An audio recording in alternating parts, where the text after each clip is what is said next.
Hello and namaste. Do you ever get the feeling that you are working really hard and you are trying really hard and you are pushing things and you are striving to achieve results related to your own personal growth and inner connection, possibly work results, possibly changes in diet, etc., etc., etc.?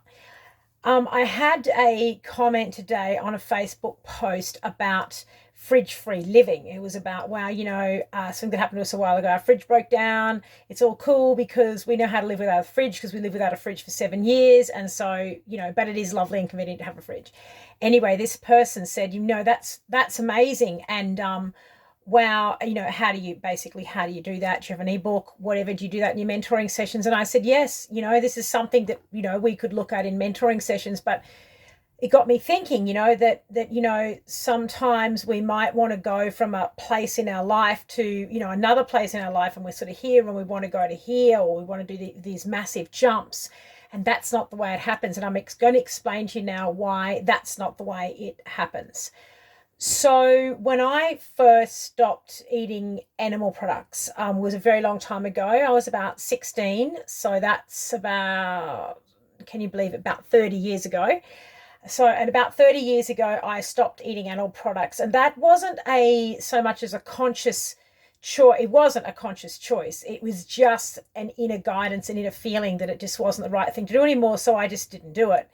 And then the next thing that fell away was having a TV in the house. I'd moved out of home and I just decided, the feeling was to just not have that TV in the house. And then it went to a mobile phone. Obviously, we all have mobile phones now, but this is a long time ago. There was no smartphones or whatnot.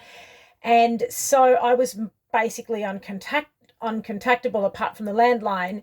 And so that fell away. Now, I never had a plan in my life to say, here's the plan. I'm gonna become plant-based. This is long before, it was a cool thing to do, let me tell you.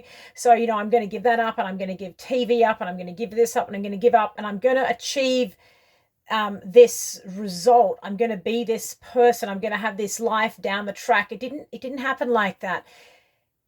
It happened from an internal mechanisms changing. It happened internally. And this is what I want to say to you, because I know that we can get really stressed by wanting things a certain way and wanting things to happen, and we try to sort of force it, and we try to change it, and we sort of, we whack ourselves, and it's not it's not the way. And I've come to that through my own life experience and hurting myself a lot, and seeing other people hurt themselves, and looking at the way that the system hurts people through punishments and rewards and all of this stuff. And the further I go down that path of stepping away from that and moving into self-directed living, like a child, like our daughter who doesn't go to school, she is self-directed learning. And I really believe in self-directed living. And I believe that change does come from within. So, all of the things that you want in your life, the less that you strive for it, and the more that you open yourself to the possibility, and the more that you are in the flow, and the more that you're in peace, these things will come about.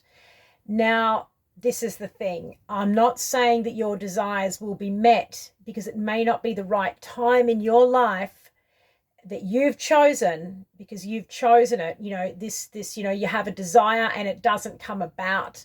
And that can be very, very difficult. It can cause a lot of grief and upset and anger and sadness. But if that is not meant to come about right now, because that's not the best thing for you, then it won't come about right now. So it's about surrendering the desires and surrendering the effort, and basically surrendering it all.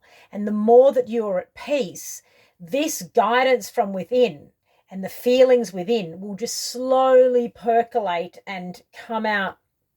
Now, sometimes that will be anger, and sometimes it will be sadness, and sometimes it'll be shame, and sometimes it'll be guilt, and sometimes it'll be worry and anxiety and all these things. I want you to know that it's perfectly okay that these things, they're just organisms. They're like a virus, they're an organism, they're a part of you, and they're just moving around, and they will surface and they will come out and they will go, and they will surface and they will come out, they will go, and that's life. So will happiness, so will peace, so will joy, so will excitement, so will vanity, so will judgment, so will sadness, so will grief, so will anger, so will anxiety, so will depression. These things will all come and go. And so when we look at making changes in our life, to our diet, to our lifestyle, to whatever it is, the harder we are on ourselves and the more we force ourselves, it just won't come about. And when it does come, we will really hurt ourselves in the process, which is not what we're trying to achieve. So if you're trying to achieve a better diet because you want to have better health, for instance, if you are horrible and mean and nasty to yourself, but you achieve the diet change, but you did it through being hurtful towards yourself, then that's not good for your health. So yes, you've achieved a diet change, which may stick or may not, I don't know, whatever, but you have achieved a diet change, but it's come about at the expense of your happiness. And the whole reason that you wanted the diet change was to be happier and healthier. But the way that you got the diet change was to hurt yourself so you weren't happier and healthier. So you may end up that person with the diet change who's not happy and healthy, and the process that got them there was not happy and healthy. So I can look at our daughter and I can look at, say, I'm an avid reader and I just would love for her to be a reader. So I can look at her and I can say, wow, and I could force her to learn to read, and I could sort of make her do it and make her do it and make her do it. And maybe she will learn to read sooner rather than later. However, that forcing will have hurt her, and it may have turned her against reading, or she might not have a good relationship with reading. So have I really achieved what I wanted to achieve, which was I would like to see her have a great relationship to reading, because I do, and I get so much joy from it. So I want her to have that same joy and that same love of reading. But if I've been mean to her in order for her to get there, then her relationship and connection to reading will be ruined. So when we look at lifestyle mentoring and you look at yourself, please come back to self-directed living rather than reading a book or listening to this or seeing that. Do all of that, but take that on board just as information gathering rather than a rule or steps that you need to follow or something you need to be able to become. Because actually what you need to be and become, the same as me, the same as all of us, what we all want is we want to be peaceful and we want to be joyful and we want to just enjoy life. We want to be relaxed and we want life to be a pleasant experience. To do that, rather than looking at what it is that you want to achieve, say the diet change or the child who loves reading as two examples, rather than looking at that and thinking, right, that's what I want to achieve and I'll do anything I can to force myself to get to that point, calm down. And this is where guided meditation and just doing simple things like tuning into your breath, following your breath gently in and out and coming to a point of relaxation. And from that point of relaxation, ask yourself, what is the next step I need to take? Ask yourself that. Ask you. Now, it will come up. And it may be to go for a walk. You need to start going for a walk. Or yes, you need to stop eating animals, or what. It'll be something that will come up for you. It might just be you need to be honest. It doesn't matter what that answer is that comes from within you.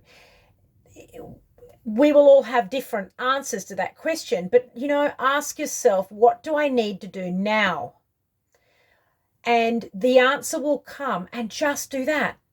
So when you wake up of a morning, forget everything. Forget all your goals, forget all your desires, forget all your judgments, forget it all. And come back to, what do I need now? And the answer will be there and it will come. And that's the first thing you need to work on. So when I'm working with people in a lifestyle mentoring session, this is exactly what I do using my intuitive abilities. I help by tuning in, and I can see for that person what it is that they need to do now. And I trust them and I trust the process to understand that what they need to do now is a step towards where they actually want to be into the future. So they have a vision of, I'll just use myself as an example of where I'm at, is, oh, wow, I want to be the sort of person who lives off the grid and grows their own food and whatever. But rather than working towards that, coming back to what do I need now? And it'll be something. Trust the process. And then what do I need now? What do I need to do now? What do I need to do now? And it'll just keep coming up till you won't even have to ask the question anymore. And you'll just start doing it, and then you're doing it. And then before you know it, you will actually be, and I promise you this because I'm living proof, you will be at that place that you want to be. But you almost won't remember getting there. You will have had this lovely time and all of these changes will have happened, and they will have happened because they've happened from within, and they're ready like a flower or a seed that's ready to germinate, to bloom. And the soil will be right, and the sun will be right, and the season will be right, and everything will be right, and that will bloom. And that's the end result you're looking for. So then rather than sort of, it's kind of like, I suppose, going and getting a cut flower, right? And just shoving it in the ground and going, great, there's my gerbera. But it's just going to die because all you have is a gerbera that you've shoved in the ground. It has no roots. It has no stability. It hasn't grown from that ground and from that soil with those elementals and those fairy energies. It's none of it. It was just a gerbera that you took and shoved in the ground. So when you have a desire, I have a desire to be fit and to be really fit and strong. Okay, great. If you just go and grab fitness and strongness and you shove it in the ground, is it going to last? Is it going to work? No, it's absolutely not. However, if you come back to that bare ground, into that bare soil, and you go, what do I need to do now? You will begin to cultivate that fitness and strongness flower that you want to plant.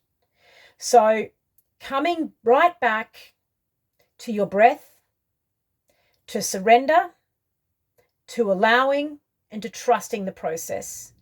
Trusting what comes up in you and what you need to do now. And also you'll know what you need to do next. So there you go. There's some takeaways for you. If you have any questions at all, please leave a message in the comments. I will absolutely definitely get back to you, or contact me through my website, which is nalapakana.com. NALAPAKANA.com. Lots of love to you from southern Tasmania. God bless and good night.